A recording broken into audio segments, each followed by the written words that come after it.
and I call the honourable member for Melbourne.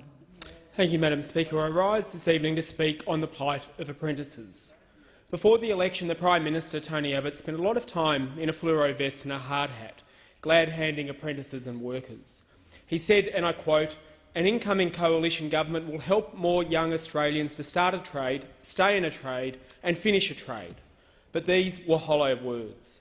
It is now clear that the Prime Minister has treated apprentices with the same contempt he has treated everyone else who this budget has hurt. What the Prime Minister didn't say was that he would trash the Tools for Trade program and halve its funding, which paid for apprentices' tools. He's cut the scheme's funding from about $1 billion to $476 million over 4 years and replaced it with the inferior trade support loans program, which is just going to plunge people further into debt. Now, it is very clear to anyone who works in this field or has a background in it, no tools, no apprentice. What the Prime Minister has done is wrenched the tools from the hands of thousands of apprentices across the country. According to the Industry Minister, Mr Ian Macfarlane, this cut is okay because apprentices were spending their money on, and I quote, tattoos and mag wheels for their cars and birthday parties. How cynical, wrong and removed from reality can you get? I'd like to read an email from a fourth-year apprentice called Matthew, who said, "The changes affect me and 2 other apprentices in my depot, along with thousands of other apprentices nationwide who rely on these payments. While I don't agree with the changes to apprentice funding, I am disgusted that they can change the system apprentices such as myself are halfway through." And another fourth-year apprentice, coincidentally also called Matthew, said, and I'll quote, "The current Abbott government are just going to rip this up without any thought of how it will affect us. Every bit of money helps, especially as I am also supporting my wife, daughter and paying a mortgage.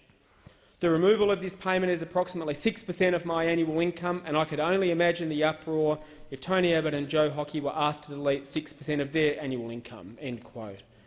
And this is what an apprentice called Luke said. He said, "I'm grateful that I was the beneficiary of the Tools for Trade program throughout my apprenticeship. I used the money to buy tools like big-ticket items such as drills that cost upwards of $700. Apprentices already struggle with a low income, studying and paying bills. These incentives are what attract young job seekers in the first place without the added stress of paying loans like a tertiary student's." Now, this is the reality, and it is gut-wrenching to hear. And worse still, the Prime Minister's new loan scheme won't cover thousands of current second, third and fourth-year apprentices across the country for whom the Tools for Trade program is essential. So what happens to them? Where do they get the money from to pay for their tools midway through their apprenticeships? The Prime Minister, the Treasurer, the Industry Minister just couldn't care less. It appears that the Prime Minister has simply left thousands of apprentices who depend on the Tools for Trade program simply swinging in the breeze. And what makes it worse is that the cuts to funding for the Tools for Trade program are completely avoidable. The Prime Minister could have kept the Tools for Trade scheme intact and instead ended the $12 billion taxpayer subsidy to the fossil fuel industry to fund it. The Prime Minister could have gone one better and increased the funding to the Tools for Trade program by, for example, not needlessly spending at least $24 billion on 58 joint strike fighters. Earlier this year, the Greens called for a construction-led stimulus package for the southeast of the country and in WA. And what I said in February is just as true now. Now is the time to cut $12 billion in corporate welfare from the fossil fuel sector to drive a clean economy and secure jobs in southeast Australia.